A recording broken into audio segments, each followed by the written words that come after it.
Chers étudiantes et étudiants, bonjour. Toujours sur la suite du cours de probabilité.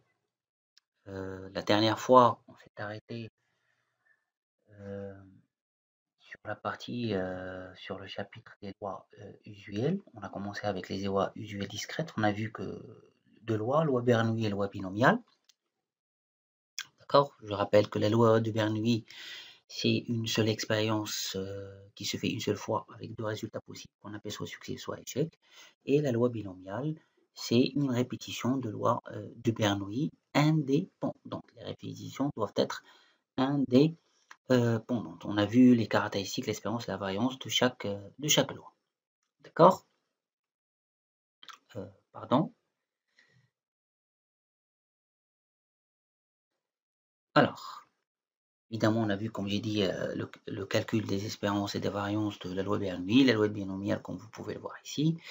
Alors maintenant, on passe à un autre résultat qui est aussi très important pour la loi binomiale, c'est lorsqu'on a deux variables indépendantes qui tous les deux suivent une loi binomiale, évidemment avec différentes répétitions, d'accord? Mais il faut avoir la même probabilité. Alors, regarde, on considère une première variable au hasard x qui suit la loi binomiale, N1P, P c'est la probabilité de succès pour chaque répétition, rappelez-vous de ça, et N1 c'est le nombre de répétitions.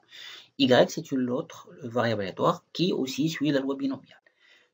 Toujours avec la même probabilité de succès, mais avec un nombre différent de répétitions. Ici, on a écrit N2. Si x et y sont indépendants, s'ils sont indépendants, alors x plus y suit aussi la loi binomiale. Et on écrit que x plus y suit, c'est-à-dire on peut noter que ici une nouvelle variable z égale à x plus y qui suit la loi binomiale qu'on note par bn1 plus n2. Voilà, ici le nombre ce n'est plus n1, c'est la somme des deux. D'accord? Mais il faut là, cette somme-là, on ne peut pas la faire si on avait ici différentes probabilités de succès. On ne peut pas le faire. On doit avoir la même probabilité de succès. D'accord? Bon, la preuve, elle est très simple, hein, c'est en utilisant tout simplement les formules caractéristiques de l'espérance et de la variance, hein, et on peut retrouver le résultat.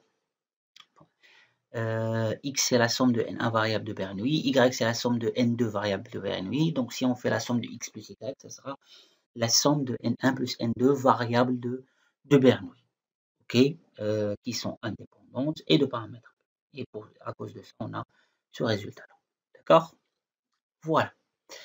Alors, maintenant, on attaque une nouvelle loi qu'on appelle la loi de Poisson. Alors, la loi de Poisson, elle ne diffère pas de la loi de binomiale parce qu'elle a le même principe, c'est qu'on a une expérience ou bien une loi de Bernoulli qui se répète.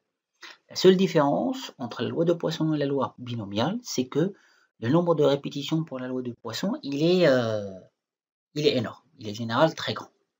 On va voir après les conditions qui nous permettent de connaître quand est-ce qu'on travaille avec la loi de binomiale et quand est-ce qu'on s'arrête de travailler avec la loi binomiale et travailler avec la loi de Poisson.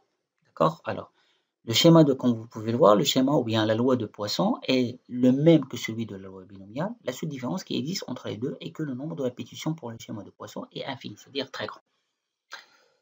Alors, soit une variable aléatoire x. Alors, là aussi, pour la loi de Poisson, on n'utilise pas la même probabilité que pour la loi binomiale. Rappelez-vous, pour la loi binomiale, il fallait calculer les combinaisons, les CNK.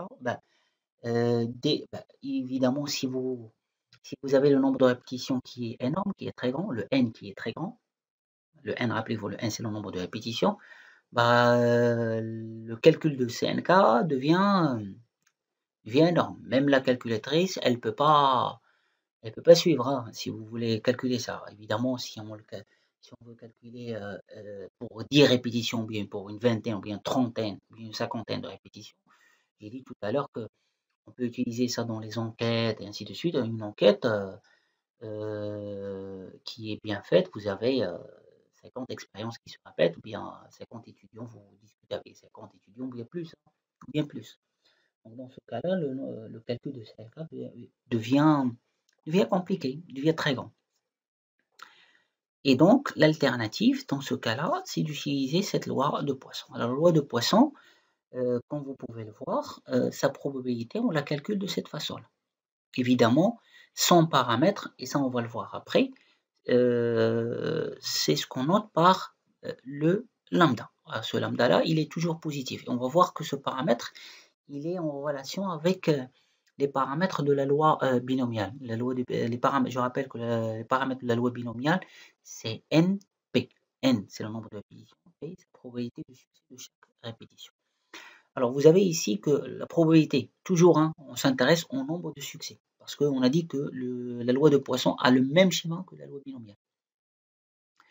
La probabilité d'avoir k succès, c'est égal à l'exponentielle de moins lambda fois lambda à la puissance k sur k factoriel. D'accord? Évidemment, les caractéristiques, on peut facilement calculer que l'espérance de x c'est lambda, que la variance de x aussi c'est lambda.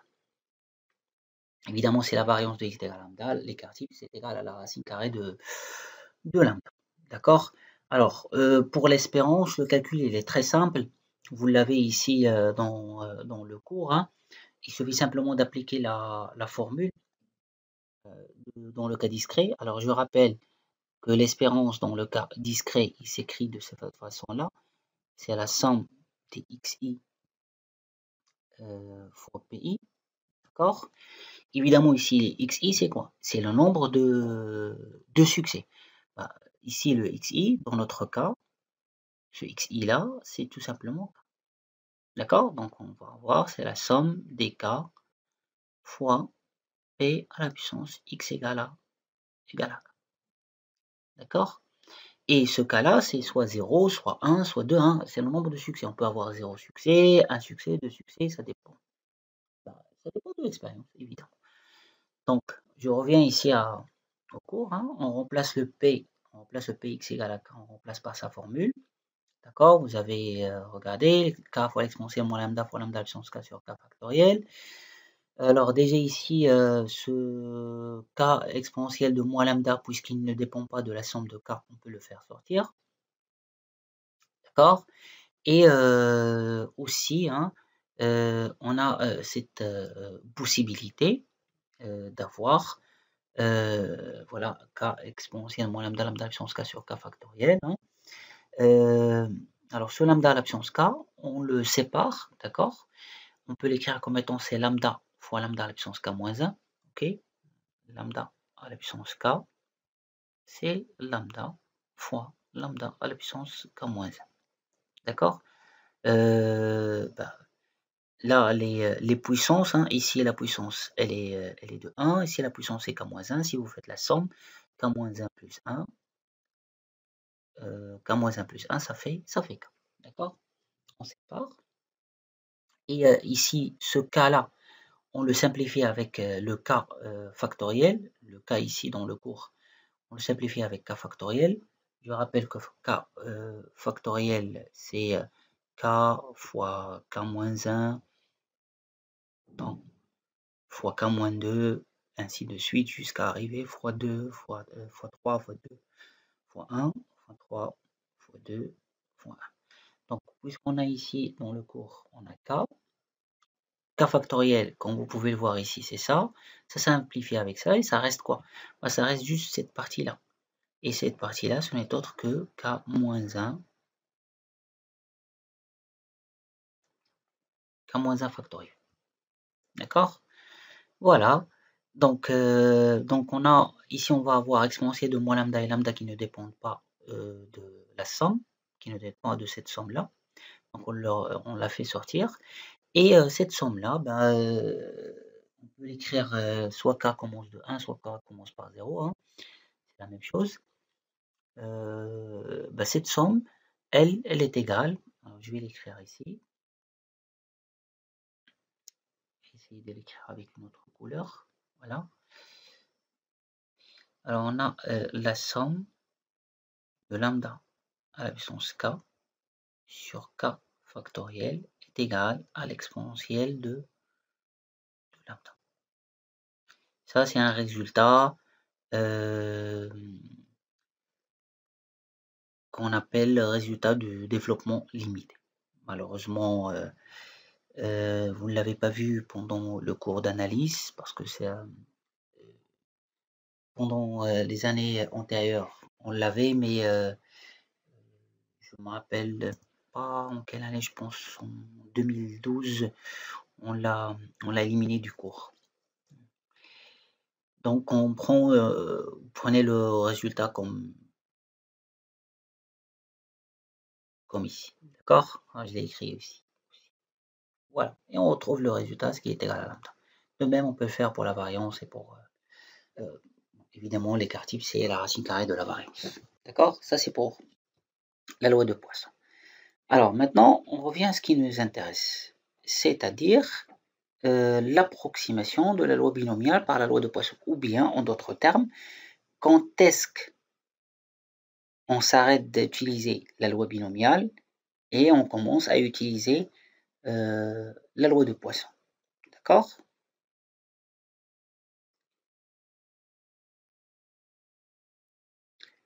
Alors, je reviens ici, voilà. Alors, comme on a dit, c'est le nombre de, on a dit tout à l'heure, le nombre de répétitions doit être très grand. Alors, une variable aléatoire suivant une loi binomiale peut être approchée par une loi de Poisson si on a les trois conditions. N est suffisamment grand, P est voisin de 0, c'est-à-dire la probabilité de succès elle est très petite, et N, le nombre de répétitions, il est très grand. Évidemment, N fois P n'est pas aussi grand. Donc dans ce cas-là, alors on a le résultat suivant, ce théorème, soit une variable aléatoire qui suit la loi binomiale. Alors, la loi binomiale tend vers, ou bien s'approche de la loi de Poisson, parce que n tend vers plus infini, le nombre de répétitions il est très grand, et la probabilité de succès, elle est proche de 0, c'est-à-dire elle est très très petite. Et regardez ici, qu'est-ce que j'ai écrit? Pardon. Voilà. Je n'ai pas écrit P de lambda. Qu'est-ce qu'on a écrit? Qu'est-ce que j'ai écrit? J'ai écrit P de n fois P. Voilà la relation entre le paramètre de la loi de Poisson et les paramètres de la loi binomiale. C'est que, et là je l'ai écrit ici, le voilà aussi, c'est que ce lambda, ce n'est autre que n fois P. Voilà. Et quand est-ce qu'on utilise cette approximation, ou bien quelle est la limite de la loi binomiale et quand est-ce que la loi de Poisson commence? Ben, lorsqu'on a ces deux conditions. Les deux hein, en même temps, pas une, les deux. On doit avoir le nombre de répétitions qui dépasse 50 et la valeur de la probabilité de succès doit être inférieure à 0,1, c'est-à-dire inférieure à 10%, inférieure ou égal. Hein, vous avez l'égalité. Ça veut dire que 50 et on peut, si on a le nombre de répétitions égal à 50, et si on a P égal à 0,1, on peut appliquer la loi de Poisson. On peut appliquer la loi de Poisson. D'accord? Faites très attention à ça. Ok, c'est clair? Donc, les deux conditions, pas une des deux, hein, les deux. Si on n'a qu'une des deux, on utilise la loi binomiale. Si on a les deux qui sont vérifiés, on applique la loi de Poisson, évidemment, avec n fois p qui est égal à lambda. Et vous avez vu, vous allez voir avec mes collègues pendant les séances de TD comment on calcule les probabilités, évidemment avec les tables de loi, hein, les tables de loi de la loi de Poisson, de la loi et la loi de Poisson, vous avez deux tables, celle qui vous donne P de x inférieur à égal et celle qui vous donne P de x égal. Avec mes collègues, vous avez pu voir pour les séances de TD, pour la série 4 et la série 5, pardon, comment lire la table de la loi de Poisson. Ok?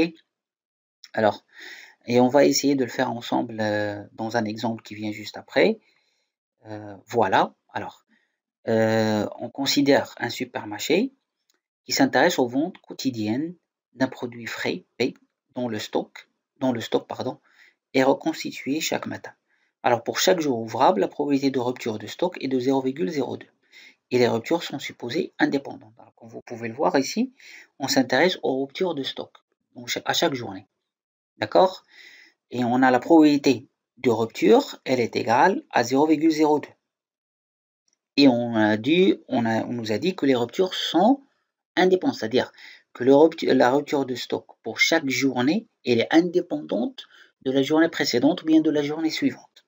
En d'autres termes, on nous dit ici implicitement que les répétitions sont indépendantes. Parce qu'ici, il y a une répétition. Encore la répétition, c'est que ce produit-là, pour chaque journée, l'expérience, c'est de voir est-ce que ce produit, il est en rupture ou non. C'est soit un succès, soit un échec. S'il est en rupture, c'est un succès pour nous.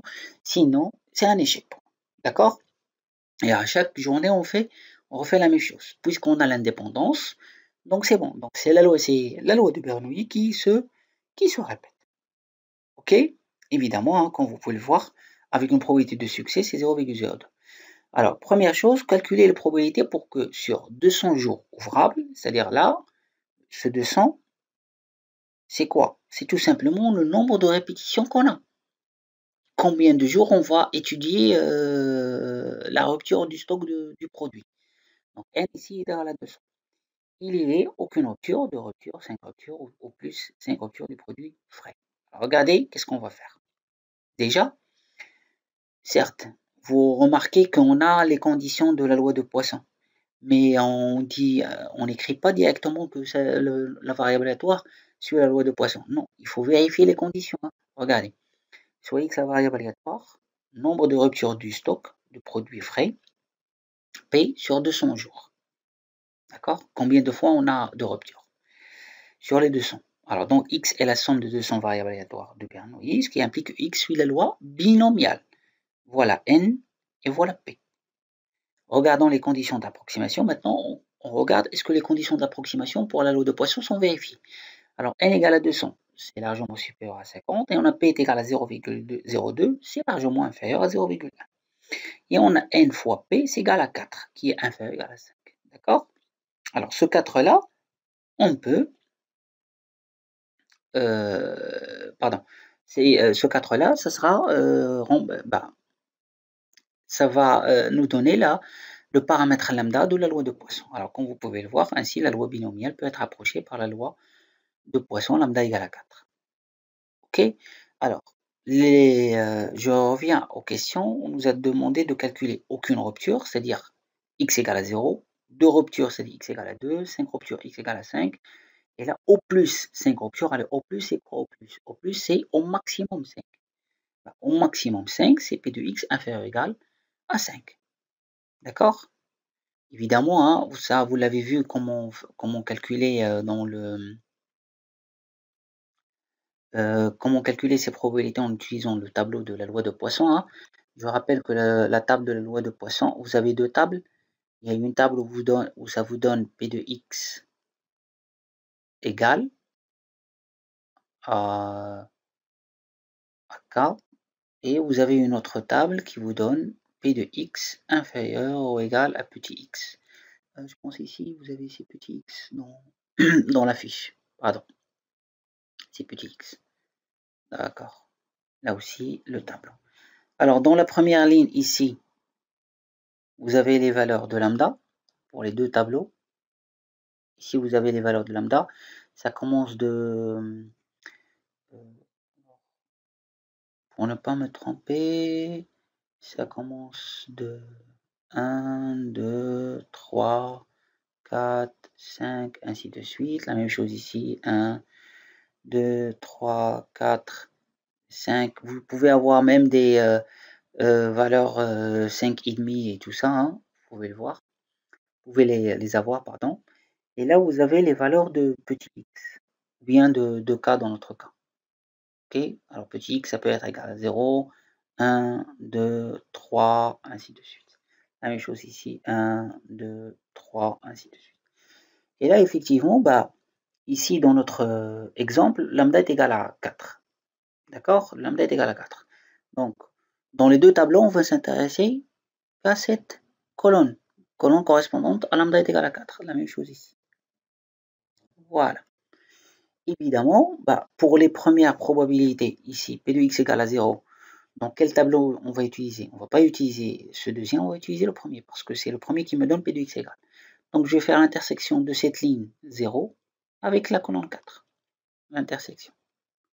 La valeur que j'aurai ici, bah, cette valeur-là, c'est la probabilité de x égale à 0. Pour, n'oubliez pas, pour lambda égale à 4. D'accord? Ainsi de suite, la même chose. P de x égale à 5, donc je vais chercher la ligne 5, je vais faire l'intersection, je vais retrouver la valeur. Et pour P de x inférieur ou égal à 5, bah, ici on a inférieur ou égal, faites très attention. Ici, hein, parfois vous pouvez avoir inférieur à 5. Inférieur à 5, ça sera inférieur strictement, hein. On ne dit pas inférieur ou égal. Si on vous dit inférieur à 5, ça veut dire inférieur strictement. Et on a vu, pour le cas discret, il faut faire attention entre inférieur strict et inférieur ou égal. C'est pas comme pour le cas continu. Inférieur strict, P de x inférieur strictement à 5. Je vais l'écrire ici. Si on a par exemple, hein, je ne vais pas utiliser 5, je vais utiliser par exemple P de x inférieur strictement par exemple à 3. Et ça, c'est égal à P de x inférieur ou égal à 2. Pardon.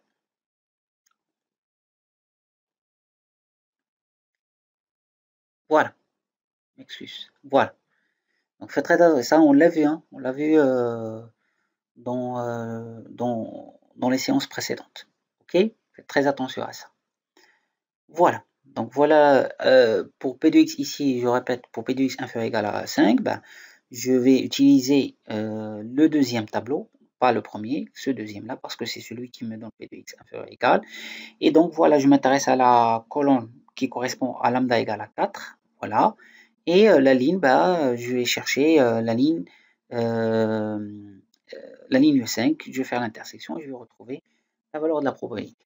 C'est d'une chose si on veut utiliser le tableau, ou bien, hein, n'oubliez pas, je répète, n'oubliez pas que vous avez la formule. Je vais revenir, voilà, cette formule de probabilité pour P de x égale. Donc on a deux méthodes, soit utiliser le tableau, soit utiliser la formule. Évidemment, on peut avoir, comme j'ai dit tout à l'heure, on peut tomber sur des exercices où la valeur de lambda n'existe pas dans les tableaux. Ici, je vous ai donné 1, 2, 3, 4, mais on peut tomber sur des valeurs qui est égales à 4,5, 6,6, ça dépend, hein. Ça dépend de l'exercice, ça dépend de l'énoncé. Dans ce cas-là, bah, il y a la formule qu'il faut utiliser. Ok, évidemment, on va remplacer lambda par sa valeur, k, bah, ça dépend des questions, et on retrouve le résultat. D'accord? Voilà, c'est clair pour tout le monde, j'espère. Ok? Alors, je vais m'arrêter là pour cette séance, et on continuera pendant la séance prochaine. Merci à vous et prenez soin de vous. Merci.